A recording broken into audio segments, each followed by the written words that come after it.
Hi friends, welcome to our channel AVK Bakes. இன்னைக்கு ஒரு dinner ரெசிபியோட வந்திருக்கேன். வாங்க எப்படி செய்யலாம்னு பார்க்கலாம்.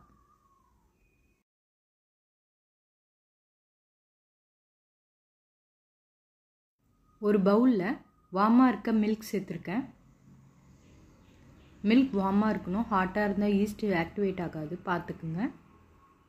இதுல இப்போ 2 டேபிள் ஸ்பூன் சுகர் சேர்த்திருக்கேன்.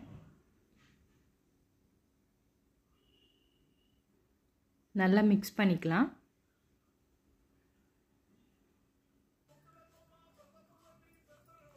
இந்த அளவுக்கு மிக்ஸ் ஆனதும் இதில் 1 டீஸ்பூன் ஈஸ்ட் சேர்த்து மிக்ஸ் பண்ணிக்கலாம்.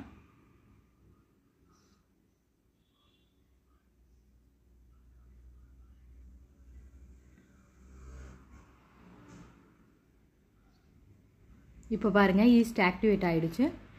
நம்ம இன்னொரு பவுலில் நான் 2 முட்டை உடச்சி ஊற்றிருக்கேன். பெருசாக இருந்தால் 1 முட்டை எடுத்துக்கோங்க.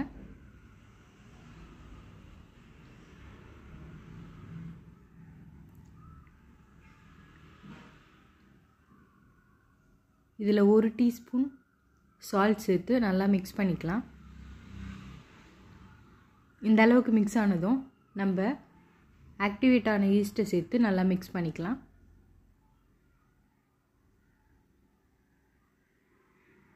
இந்த மாதிரி ஒரு வாட்டி கலந்து விட்டுருங்க.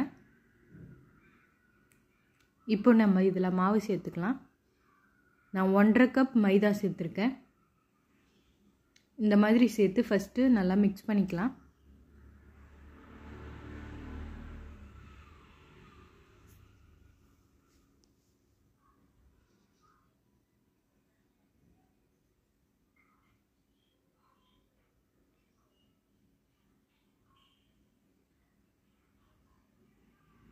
இந்த மாதிரி எல்லாம் கலந்து வந்ததும் நம்ம கையாலே மிக்ஸ் பண்ணிக்கலாம்.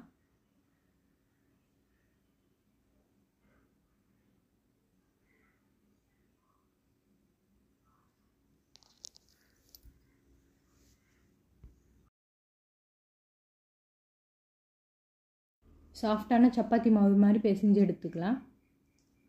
இந்த அளவுக்கு பிசைஞ்சதும் இதில் 5 டேபிள் ஸ்பூன் உருக்கி வச்ச பட்டர் சேர்த்து நல்லா மிக்ஸ் பண்ணிக்கலாம்.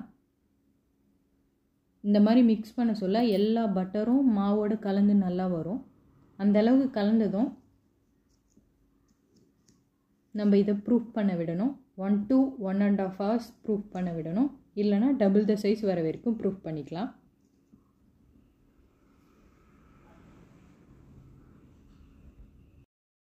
ப்ரெஷர் குக்கரில் 4 மீடியம் சைஸ் உருளைக்கிழங்கு வச்சு வேக வச்சு எடுத்துக்கலாம். கிட்டத்தட்ட இது 400 கிராம் இருக்கும்.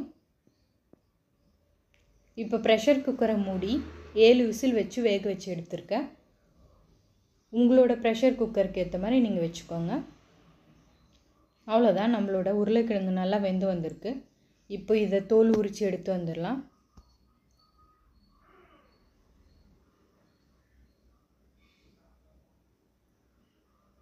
இப்போ இதில் 1/2 டீஸ்பூன் சால்ட்,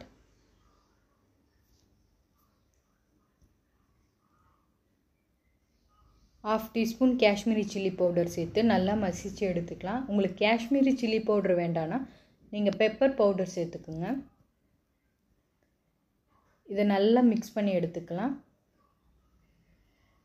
இப்போ இதில் 40 ml மில்க் சேர்த்து நல்லா பேஸ்ட் கன்சிஸ்டன்சியில் மிக்ஸ் பண்ணி எடுத்துக்கலாம்.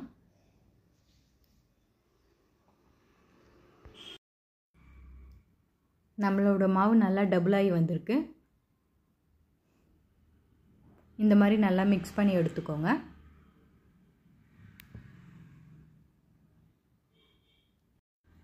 ஒரு பட்டர் ஷீட் எடுத்திருக்கேன். இப்போ நம்ம மாவை 2 ஈக்குவல் போர்ஷனாக டிவைட் பண்ணி எடுத்துக்கலாம்.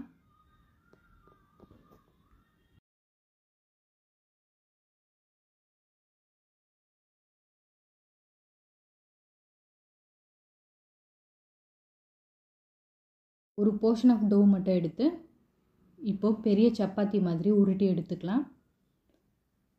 இந்த மாதிரி எல்லா சைடும் படுற மாதிரி ரோல் பண்ணி எடுத்துக்கோங்க. எல்லா சைடும் ஈக்குவலாக இருக்கணும்.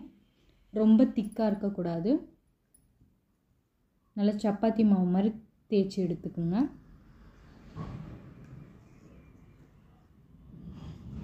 ஒரு பீஸா ட்ரே எடுத்து அதில் பட்டர் ஷீட் போட்டு வச்சுருக்கேன். நம்ம தேய்ச்சி வச்ச சப்பாத்தியை இதில் எடுத்து வச்சுக்கலாம்.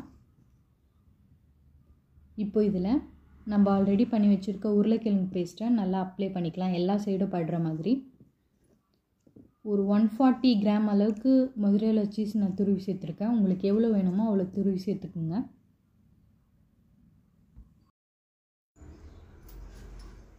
இன்னொரு பாதி மாவு எடுத்து பெரிய சப்பாத்தி மாதிரி திரட்டி எடுத்துக்கலாம்.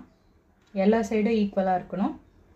இப்போது ஆல்ரெடி பண்ணி வச்சுருக்க பேஸ் மேலே இந்த சப்பாத்தி பேஸை ப்ளேஸ் பண்ணிக்கலாம்.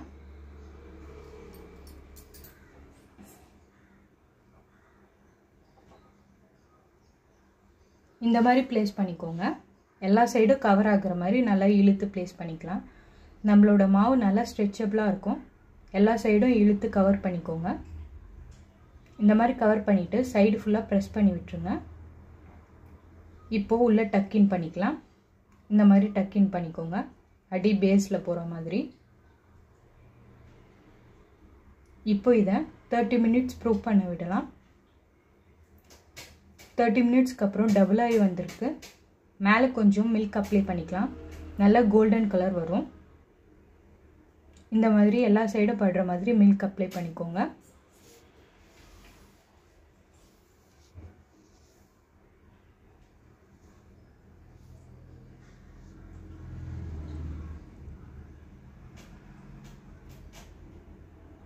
மில்க் அப்ளை பண்ணதும் நம்மளோட ஃபிங்கர் டிப் வச்சு மேலே ப்ரெஸ் பண்ணி விடுங்க. இந்த மாதிரி கொஞ்சம் ஏர் ரிலீஸ் ஆகும். இந்த மாதிரி மேலே ப்ரெஸ் பண்ணி விடுங்க எல்லா சைடும். அவ்வளோதான், நம்மளோட டோ ரெடி ஆகிடுச்சு. இப்போ இது பேக் பண்ணி எடுக்கலாம். நான் அவனை 160 டிகிரி செல்சியஸில் 10 மினிட்ஸ் ப்ரீஹீட் பண்ணி வச்சுருக்கேன். இப்போது நம்மளோட பேஸை உள்ளே வச்சு 30 to 35 மினிட்ஸ் பேக் பண்ணி எடுத்துக்கலாம். அவ்வளோதான், நம்மளோட பொட்டேட்டோ சீஸ் பன் ரெடி ஆயிடுச்சு. மேலே கொஞ்சம் பட்டர் தேய்ச்சிக்கலாம். இது மேலே கொஞ்சம் ஆரிகானோ ஸ்ப்ரெட் பண்ணிக்கிறேன். ஆரிகானோ ஆப்ஷனல் தான். நம்மளோட பொட்டேட்டோ சீஸ் பன் ரொம்ப சூப்பராக வந்திருக்கு. ரொம்ப டேஸ்டியாகவும் இருந்தது, சாஃப்டாக இருக்குது, எவ்வளோ சீஸியாக இருக்குது பாருங்கள். கண்டிப்பாக ட்ரை பண்ணுங்கள். இன்க்ரீடியன்ட் லிஸ்ட்டு டிஸ்கிரிப்ஷனில் கொடுக்குறேன். இந்த மாதிரி ரெசிபி பார்க்க உங்களுக்கு பிடிக்கும்னா நம்ம சேனலை சப்ஸ்கிரைப் பண்ணிக்கோங்க. தேங்க்யூ ஃபார் வாட்சிங்.